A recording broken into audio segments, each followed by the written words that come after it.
She was running barefoot through the rain-soaked streets of Manhattan, her wedding dress torn and muddy, blood trickling from her temple. Behind her, she could hear Marcus screaming her name, his voice filled with rage.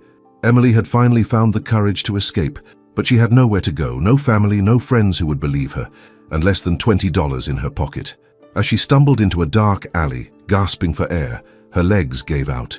That's when the sleek, black armored car turned. The corner, its headlights cutting through the downpour like a beacon.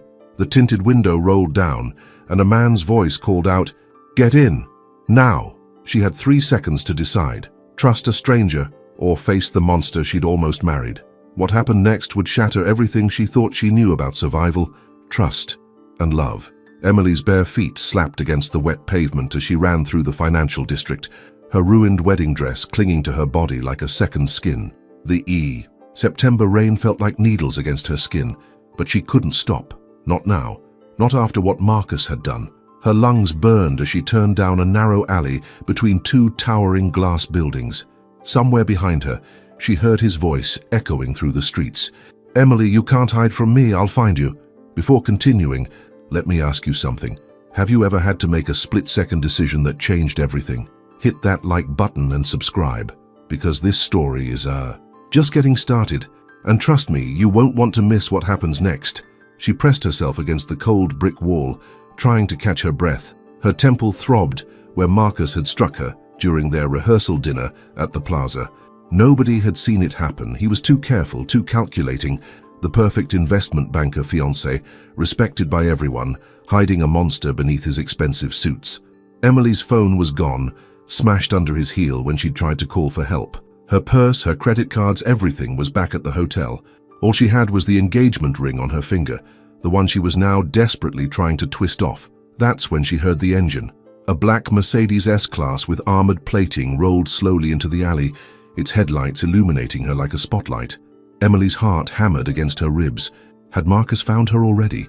The rear window descended with a soft mechanical whir, revealing a man in his late 30s. He had dark hair, sharp features, and eyes that seemed to assess everything in an instant. Despite the expensive suit, there was something raw and genuine in his expression. Concern, not threat. "You're bleeding," he said simply. Emily touched her temple, her fingers coming away red. "I'm fine." "No, you're not." His voice was firm, but not unkind. "And whoever you're running from is about to turn that corner in approximately 30 seconds. So I'll ask once. Do you want help or not?" She heard Marcus's voice growing closer, yelling her name with increasing fury. Every instinct screamed at her not to trust another man, not tonight, not ever again. But something in this stranger's eyes was different. There was no possession there, no predatory gleam, just a straightforward offer. "Yes," she whispered. The door swung open. Emily dove inside, and the car was already moving before she'd even pulled the door shut. Through the rear window, she saw Marcus burst into the alley, his face contorted with rage as the Mercedes disappeared into traffic. "Seatbelt," the man said, handing her a towel from somewhere beside him. "You're safe now." Emily's hands shook as she buckled herself in and pressed the towel to her bleeding temple. The leather seats were warm, the interior immaculate. Classical music played softly through the speakers. Chopin, she thought, though her mind was too scattered to be sure. "I'm Danielle," he said, not extending his hand, seeming to understand she wasn't ready for physical contact. "Daniel Cross." "Emily," her voice cracked. "Emily Warren." "Well, Emily Warren, you're going to tell me 2 things. First, do you need a hospital? Second, is there somewhere safe I can take you?" She shook her head to both questions. "No hospital. Marcus, he has connections everywhere, and I don't have anywhere to go." The admission made her feel small, pathetic. "I was supposed to marry him tomorrow." Daniel's jaw tightened almost imperceptibly. "Then you'll come home." "With me? I have a secure building, good security, and a guest room. No strings, no expectations. You need time to think and a place to do it safely. Why are you helping me? You don't even know me." He was quiet for a moment, watching the rain streak across the windows. "Let's just say I know what it's like when the person who's supposed to love you becomes the person you most need to escape from." Something in his tone told Emily there was a story there, one carved from the same kind of pain she was feeling. She nodded slowly, too exhausted to argue, too desperate to refuse. As the car glided through the rain-soaked streets of Manhattan, Emily looked down at her engagement ring.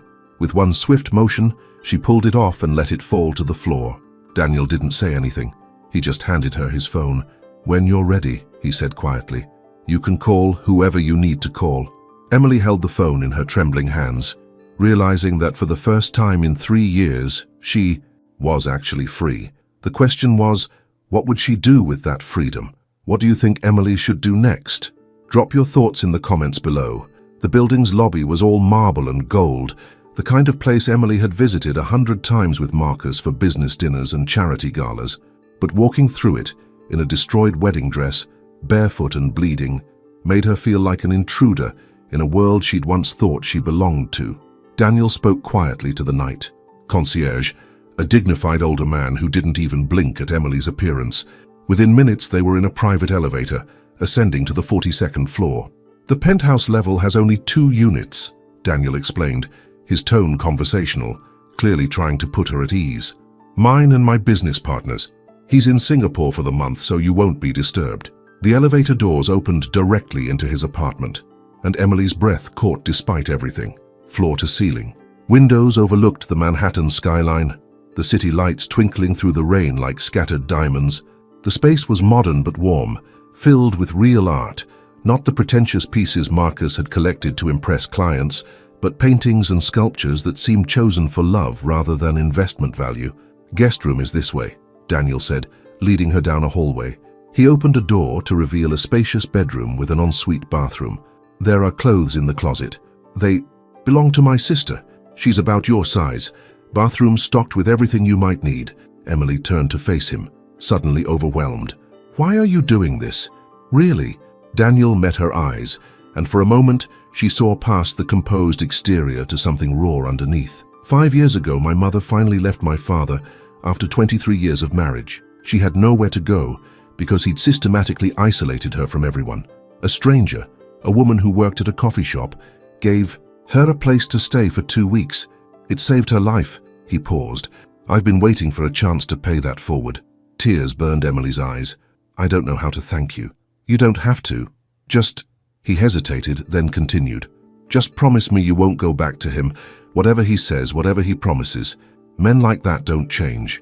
"I won't," Emily said, and meant it with every fiber of her being. After Daniel left, closing the door softly behind him, Emily stood in the middle of the beautiful room and finally let herself cry.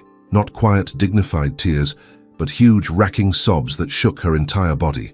She cried for the 3 years she'd wasted. She cried for the woman she'd been before Marcus had slowly, methodically broken her down. She cried for the life she'd almost trapped herself in. When the tears finally stopped, Emily went into the bathroom and caught sight of herself in the mirror. A stranger stared back, hollow-eyed, bruised, her carefully styled wedding, hair now a tangled mess. But beneath the damage, she saw something she hadn't seen in years, a spark of defiance. She turned on the shower, peeled off the ruined wedding dress, and stood under the scalding water until her skin turned pink. She scrubbed away Marcus's cologne, the makeup his mother had insisted she wear, the person he'd tried to shape her into. Wrapped in a plush robe, Emily emerged to find Daniel had left a first aid kit, a glass of water, and a simple note outside her door. "For the cut. Take your time, DLC." She tended to her temple, then explored the closet. Daniel's sister apparently had excellent taste, comfortable clothes in soft fabrics, nothing ostentatious. Emily chose a pair of yoga pants and an oversized sweater, feeling more like herself than she had in years. It was nearly 2 in the morning, but Emily couldn't sleep. She ventured out into the living room and found Daniel sitting by the windows, laptop open, a cup of coffee at his elbow. "Can't sleep either?" he asked without looking up. "Too much adrenaline." Emily approached cautiously. "What are you working on?" "Damage control. Your fiancé, ex-fiancé, is apparently telling everyone you had a mental breakdown.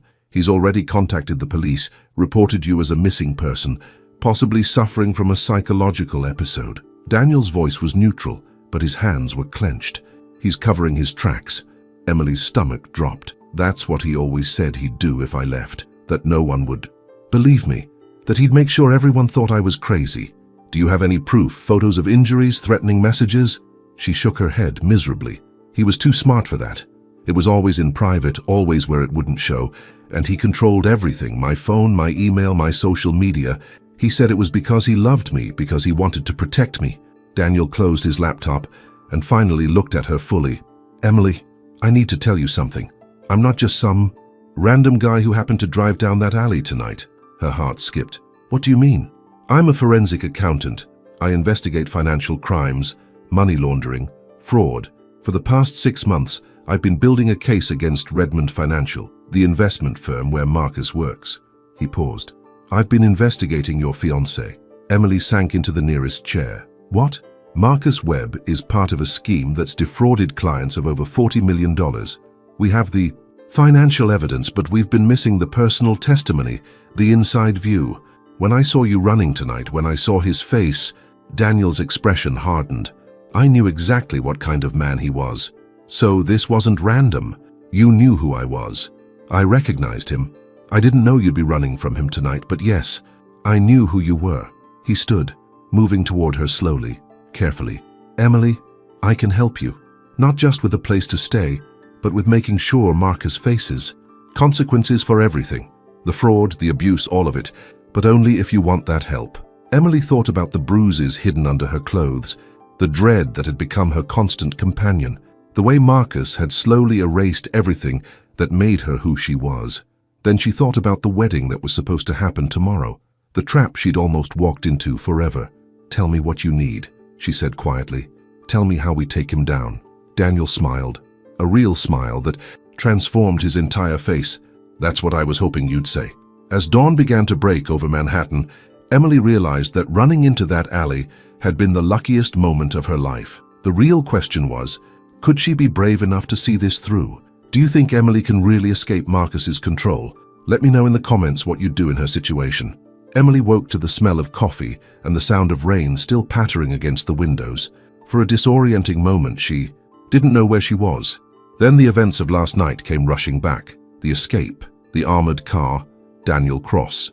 She found him in the kitchen, dressed casually in jeans and a Henley, somehow looking more formidable than he had in his suit. He slid a cup of coffee across the marble counter toward her. How'd you sleep? He asked. Better than I have in months. It was true. Despite everything, she'd slept deeply, without the constant vigilance Marcus had trained into her. Is today Saturday?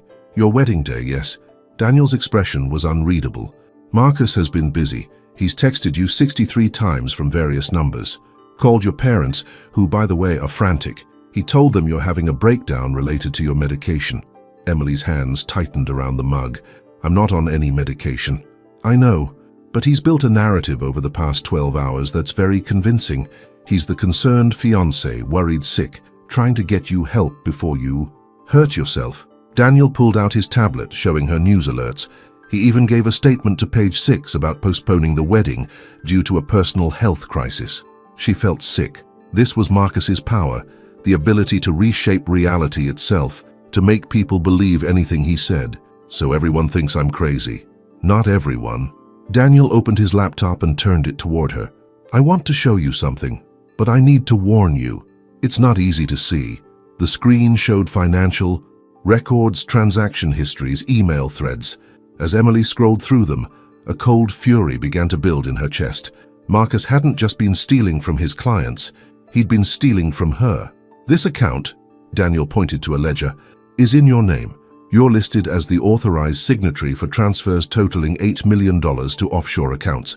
If the SEC finds this before we expose Marcus, you'll be charged as an accomplice. But I didn't know anything about this. I know. He forged your signatures, probably using documents from when you signed the prenup. Daniel's voice was gentle but firm. Marcus made you his scapegoat, Emily. When this all comes crashing down, he planned to throw you under the bus while he disappeared with the money. Emily stared at the screen, seeing her carefully forged signature on document after document. He hadn't just been controlling her life, he'd been setting her up to take the fall for his crimes. The prenup she'd signed, trusting him completely. The power of attorney he'd insisted on for emergencies. Every step had been part of his plan. I'm such an idiot, she whispered. No. Daniel's voice was sharp enough to make her look up. You're not an idiot. You're a victim of a skilled manipulator who's probably been doing this his entire life. The fact that you're here, That you ran last night means you're stronger than he ever gave you credit for. What do I do now? First, we secure you legally. I have a lawyer friend, Sarah Chen, specializing in domestic violence cases, meeting us here in an hour. She'll help you file for a restraining order and document everything. Daniel pulled up another file. Second, you help me connect the dots. You lived with Marcus, you went to his office, met his colleagues. You probably saw and heard things without even realizing their significance. Emily thought back over the past 3 years. The late-night phone calls Marcus took in his study, the trips to the Cayman Islands he called business conferences, the way certain clients' names always made him tense. There was a man, she said slowly, Victor Sterling. Marcus met with him every month, always at strange locations, parking garages, closed restaurants. He told me Victor was a client who valued privacy. Daniel's eyes sharpened. Victor Sterling is a front. The name's associated with at least 15 shell companies we've been trying to trace. If you can remember dates, locations, anything. You overheard. I kept a journal, Emily said suddenly. Not about the abuse, I was too scared to write that down. But I documented everything else. Where we went, who we met, what was said at dinners. Marcus always said I had a terrible memory, so I started writing things down to prove I wasn't as forgetful as he claimed. Where is this journal? Hidden in my mother's house, in a box of my old college textbooks in the attic. Marcus never went up there. She met Daniel's eyes. Is it enough? It might be exactly what we need. He checked his watch. Sarah will be here soon. After you meet with her, I'll make arrangements to retrieve the journal. In the meantime, there's something else we need to address. He pulled up a social media page, Marcus's Instagram. The latest post from 3 hours ago showed him at the church where their wedding was supposed to take place, looking devastated. The caption read, "Praying for Emily's recovery. Love means never giving up, even in the key. Darkest times. Mental health awareness." The comments were full of sympathy, friends calling him a saint, a devoted partner. Emily felt physically ill. He's building a public narrative, Daniel explained. When we move against him, he'll use this to paint himself as the victim of a vindictive, unstable ex-fiancé. We need our own narrative, backed by evidence so solid that public opinion becomes irrelevant. A knock at the door interrupted them. Daniel checked the security camera, then let in a petite Asian woman with sharp eyes and a no-nonsense demeanor. "Sarah Chen," she said, extending her hand to Emily. "Daniel filled me in. Before we get started, I need you to understand something. What you're about to do is going to be hard. Marcus will fight back. He'll try to discredit you, intimidate you, maybe even threaten you. Are you prepared for that?" Emily thought about the woman she'd been just 24 hours ago, terrified, isolated, convinced she had no options. Then she thought about the forgery, the setup, the calculated cruelty of Marcus's plan. Something inside her crystallized into cold, clear determination. "Yes," she said firmly, "I'm ready." What followed were 3 hours of the most difficult conversation Emily had ever had. Sarah documented everything. The controlling behavior that had started so subtly, the escalation of verbal abuse, the first time Marcus had shoved her, the elaborate ways he'd isolated her from friends and family. By the end, Emily felt raw and exposed, but also strangely liberated. "This is good," Sarah said, closing her tablet. "We'll file for the restraining order Monday morning. In the meantime, you stay here or anywhere Marcus doesn't know about.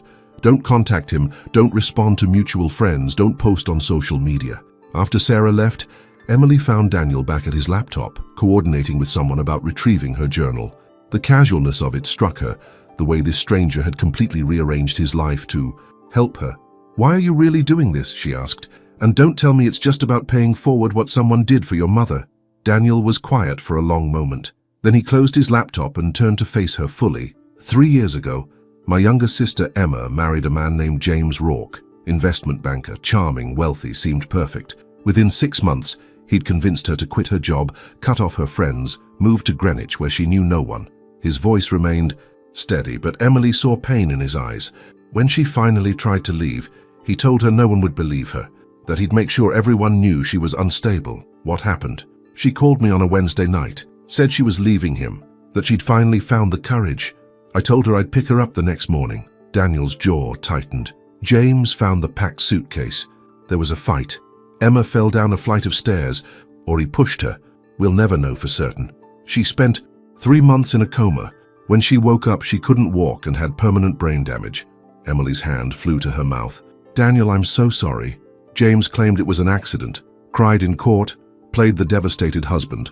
The jury believed him because Emma couldn't testify coherently, and we had no concrete proof. He walked away with a misdemeanor charge and mandatory counseling. Daniel's eyes met hers, fierce and determined. So when I saw you running last night, when I recognized Marcus Webb, a man I've been investigating, a man who fits the exact same profile as James Rourke, I knew I couldn't let another woman end up like my sister.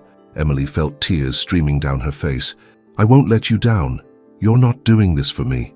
You're doing it for yourself. He handed her a tissue. Tomorrow we start gathering evidence that will put Marcus away for a very long time. But tonight, you rest. You've earned it. As Emily retreated to her room, she heard her mother's voice. In her head from years ago, sometimes the worst things that happen to us lead us exactly where we need to be. Looking at the Manhattan skyline through the rain-streaked windows, Emily wondered if maybe, just maybe, that was true. What would you do if someone you trusted turned out to be your worst nightmare? Share your thoughts below. I read every comment. Monday morning arrived with unexpected sunshine, as if the city itself was celebrating Emily's newfound freedom. She stood in Daniel's living room wearing one of his sister's professional outfits, a navy blazer and cream blouse that made her feel capable and strong. Ready? Daniel asked, adjusting his tie.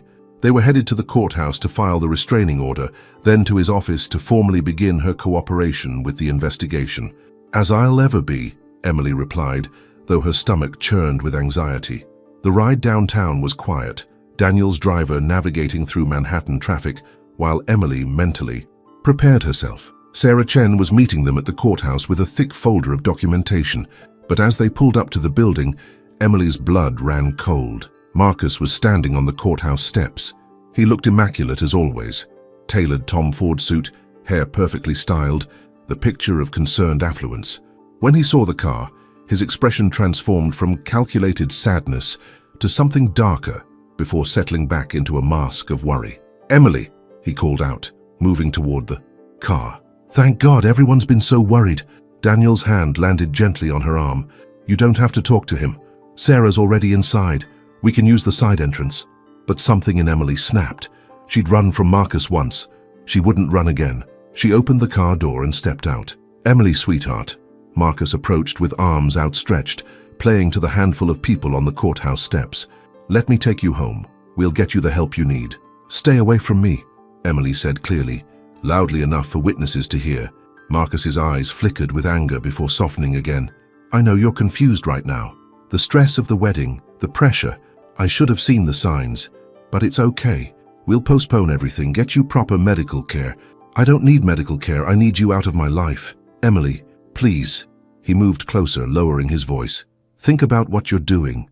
You have no money, no job, no friends. I made sure of that. Remember? Who's going to believe some crazy story you tell? Everyone already thinks you've had a breakdown. Daniel appeared at her side, and Marcus's entire demeanor changed. Who the hell are you? Marcus demanded. Daniel Cross, forensic accountant with the SEC. Daniel's voice was calm, professional. We've been building a case against you for 6 months, Mr. Webb. 40 million in fraudulent transactions, money laundering, identity theft, forgery. Would you like me to continue? Marcus's face paled, but he recovered quickly. I don't know what lies Emily's been telling you, but she's clearly not well. She's been having episodes. I have her journal, Daniel interrupted. 3 years of entries documenting meetings with Victor Sterling, unexplained trips to the Cayman Islands, conversations about cleaning money.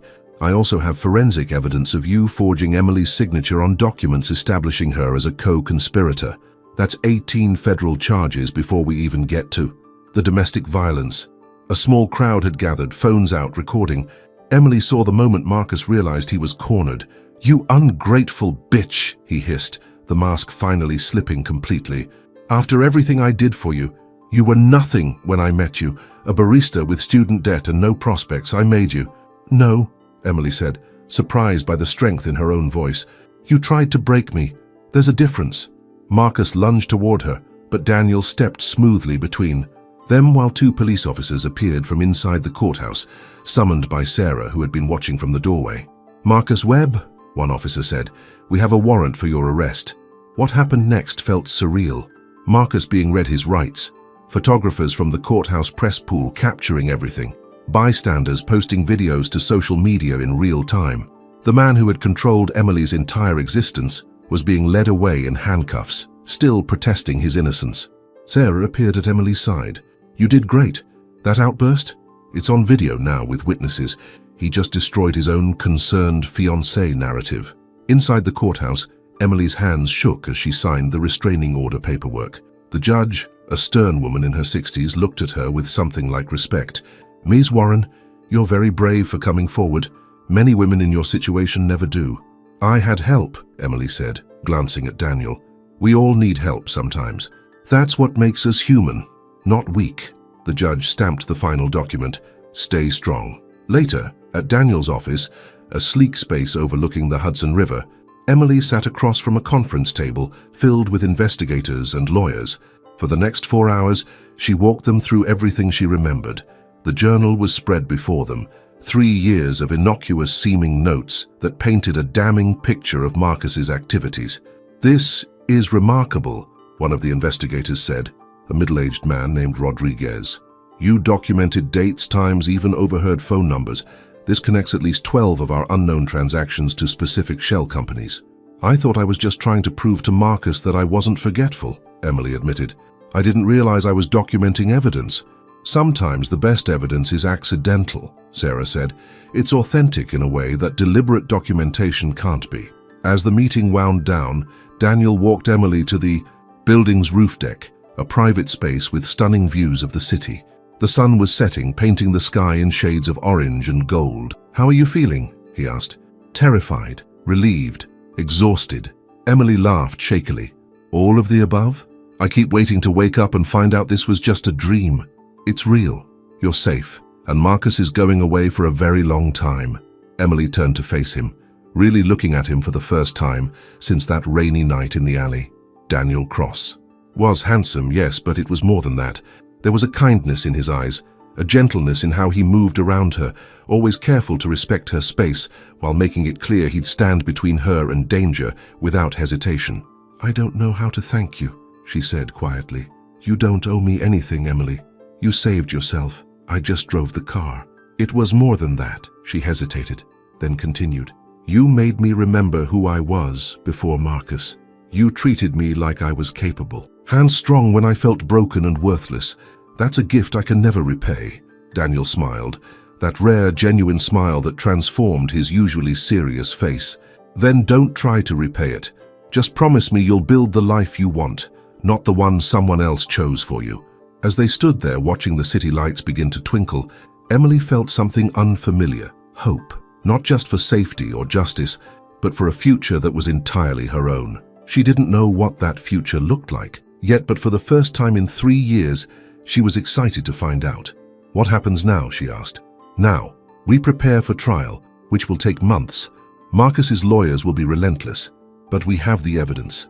In the meantime," Daniel looked at her carefully as if weighing his words. "In the meantime, you figure out what Emily Warren wants from life. Maybe start with finding a new place, getting a job, reconnecting with old friends." "I'd like to keep my journal going," Emily said. "Suddenly, but this time document the good things, the days I feel strong, the moments I choose something just because I want it." "That sounds perfect." As they headed back downstairs, Emily realized that Marcus had been wrong about one thing. She wasn't nothing before him, and she wouldn't be nothing after him. She was Emily Warren, survivor, truth-teller, and as of tonight, the architect of her own future. The hardest part was over. Now came the part she'd almost forgotten was possible: living. Have you ever had to completely rebuild your life? Drop a comment about what gives you strength. I'd love to hear your story. 3 months later, Emily stood in the doorway of her new apartment in Brooklyn, a modest studio in Park Slope with exposed brick walls and morning light that streamed through tall windows. It wasn't fancy, but it was hers. She'd rented it with money from her first paycheck, working as a paralegal at Sarah Chen's law firm, helping other victims of domestic abuse navigate the legal system. The trial was scheduled to begin in 2 weeks. Marcus had pleaded not guilty to all charges, his expensive lawyers spinning elaborate narratives about Emily being a disgruntled ex-partner with a vendetta. But the evidence was overwhelming and the prosecution was confident. Emily had changed in those 3 months. Her hair was shorter now, cut into a practical bob that felt like shedding old skin. She'd reconnected with college friends who'd been worried sick when she'd disappeared into Marcus's orbit. Her mother had cried for an hour the first time Emily visited after the arrest, apologizing for not seeing the signs, for believing Marcus's lies about medications and breakdowns. "I'm just glad you're safe," her mother had said. "That's all that matters now." But the biggest change was internal. Emily had started therapy, working through years of manipulation and control with a patient psychologist named Dr. Ramirez. She'd learned that healing wasn't linear. Some days she felt invincible, others she had panic attacks from something as simple as a man in a suit walking too close behind her on the subway. But she was learning, growing, becoming someone she actually recognized in the mirror. Daniel had been present through all of it, but carefully, never pushing, always respecting her boundaries. He'd helped her move into the apartment, bringing boxes of kitchen supplies and making her laugh by attempting to assemble IKEA furniture with theatrical frustration. They met for coffee every Tuesday. Conversations that ranged from trial preparations to their favorite books to the most mundane details of daily life. Emily hadn't meant to fall for him. After Marcus, the idea of trusting another man seemed impossible. But Daniel was different in every way that mattered. He asked her opinion instead of telling her what to think. He celebrated her small victories. The first time she went to a restaurant alone, the day she stood up to an aggressive colleague, without making her feel patronized. He shared his own struggles, the ongoing guilt about his sister Emma, the pressure of his work, the loneliness of living a life so focused on justice that he'd forgotten to build personal connections. "I'm not good at this," he'd admitted one Tuesday over coffee. "Relationships, I mean. After Emma's accident, I threw myself into work. It was easier than dealing with feelings." "I get that," Emily had replied. "For me, it was easier to believe Marcus's version of reality than to face the truth. But you did face it. That takes more courage than most people have." Now, as Emily unpacked the last box in her apartment, she heard a knock at the door. Daniel stood in the hallway holding a bottle of wine and a plant, a sturdy succulent that looked difficult to kill. "Housewarming present," he said with a slight smile. "Sarah said succulents are good for people who forget to water things." "I'm insulted and touched in equal measure." Emily laughed, letting him in. "Want to help me christen the place by attempting to cook dinner on an oven I don't entirely trust?" "Absolutely." They spent the evening making pasta from scratch, Daniel's grandmother's recipe, and laughing as flour ended up on every surface. The wine was opened, music played from Emily's phone, and for the first time since she could remember, Emily felt purely, uncomplicated, happy. As they ate dinner sitting on the floor because her furniture delivery was delayed, Daniel grew serious. "I need to tell you something," he said. "The trial starts in 2 weeks, and once it does, I'll be in a more official capacity. The prosecution needs me focused on the financial crimes, which means I'll need to maintain professional distance." Emily's heart sank, though she tried to keep her expression neutral. "I understand. Let me finish." Daniel set down his fork and turned to face her fully. "After the trial, when everything is settled and we're no longer connected, through the case, I'd like to take you to dinner. An actual date, not just Tuesday coffee, if you're interested." "You want to date me?" Emily heard the disbelief in her own voice. "Daniel, I'm a mess. I'm in therapy 3 times a week. I have nightmares. Sometimes I can't even handle someone standing too close to me in line at the grocery store. You're healing, which is completely different from being a mess.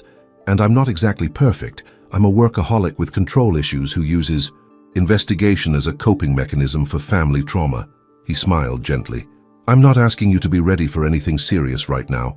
I'm asking if, maybe 6 months from now, when you've had time to just be Emily Warren without any trial or legal drama, you might want to explore what this could be. No pressure, no expectations, just possibility." Emily felt tears prick her eyes, but they were good tears. "I'd like that.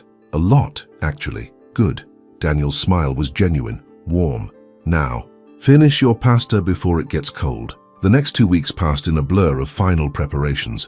Emily met with the prosecution team repeatedly, rehearsing her testimony until she could recite it in her sleep. Sarah coached her on staying calm under cross-examination, on not letting Marcus's lawyers bait her into emotional responses. "They'll try to paint you as vindictive, unstable, manipulative," Sarah warned. "Remember, stick to the facts. Your journal speaks for itself." The first day of Trial arrived cold and clear, one of those crisp January mornings that made New York feel almost serene. Emily wore a simple grey suit, professional, understated, chosen specifically to look nothing like the woman Marcus had tried to mold her into. The courthouse steps were packed with reporters. Marcus's case had become a media sensation, the handsome banker, the runaway bride, the dramatic arrest.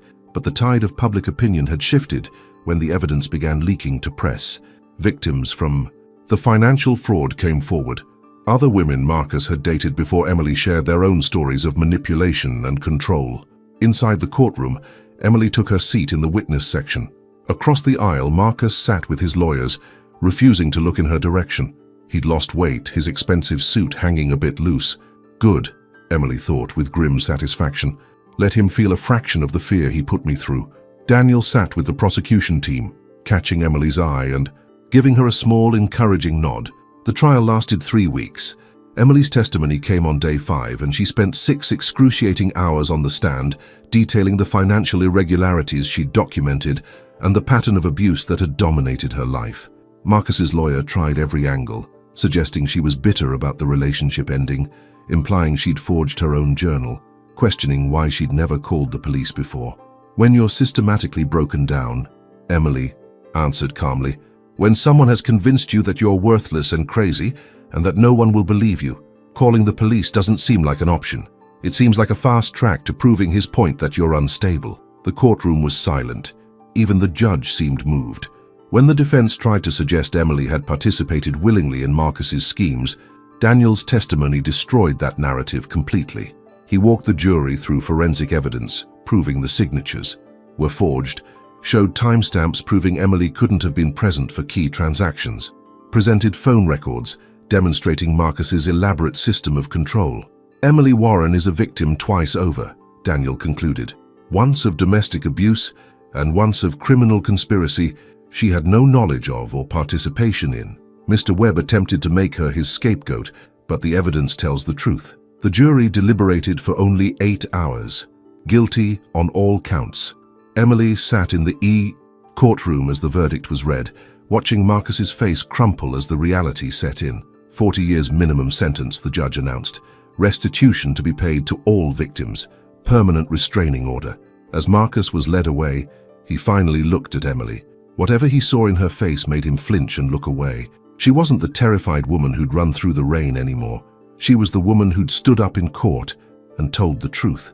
Outside the courthouse, Emily was mobbed by reporters, but Sarah ran interference while Daniel guided her to a waiting car.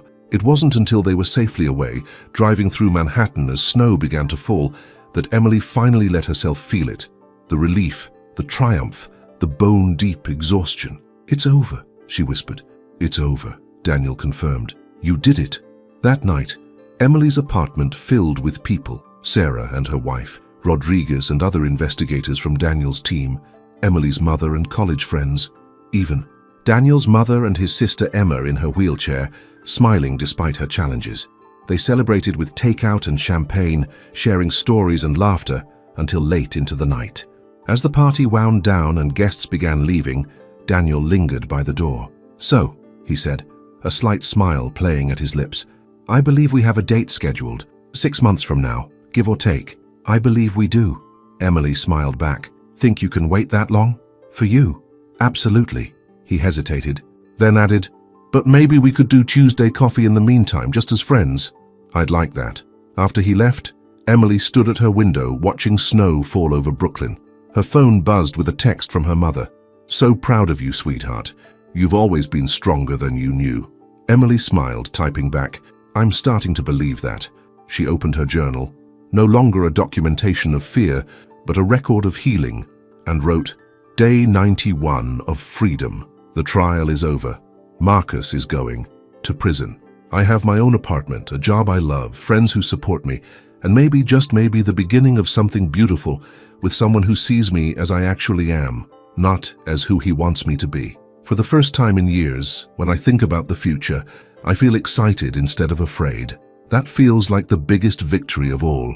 Tomorrow, I start living the life I choose. No more running, no more hiding, no more letting someone else define my worth. This is what freedom feels like. And it's even better than I imagined." 6 months later, on a warm summer evening, Emily and Daniel had their first official date. They went to a small Italian restaurant in the West Village, the kind of place with checkered tablecloths and candles in wine bottles. They talked for hours about everything and nothing: books, travel dreams, embarrassing childhood stories, hopes for the future. When Daniel walked her home, he stopped at her building's entrance. "I had a great time tonight," he said. "Me too." Emily smiled up at him. "We should do it again, soon." "Tomorrow too soon?" She laughed. "Tomorrow's perfect." Daniel leaned in slowly, giving her every opportunity to pull away. When their lips met, it was gentle and sweet, full of promise, but demanding nothing. When they separated, Emily felt certain about something for the first time in years. This wasn't a fairy tale. There would be difficult days ahead, therapy sessions that left her raw, moments when Marcus's voice still echoed in her head, times when trusting anyone felt impossible. But she wasn't alone anymore, and she was finally, truly free. "Good night, Emily Warren," Daniel said softly. "Good night, Daniel Cross." As she climbed the stairs to her apartment, Emily realized she was no longer the woman who'd run through the rain in a torn wedding dress. She wasn't the woman who'd cowered under Marcus's control. She wasn't even just a survivor. She was Emily Warren, whole, strong, and ready for whatever came next. And that was more than enough. Before you go, I have something special waiting for you. There's another story that will absolutely blow your mind. Something you've never seen before. It's already queued up and ready to play. Trust me, you won't want to miss this next one. The first 30 seconds alone will have you hooked. Click now and prepare to be amazed.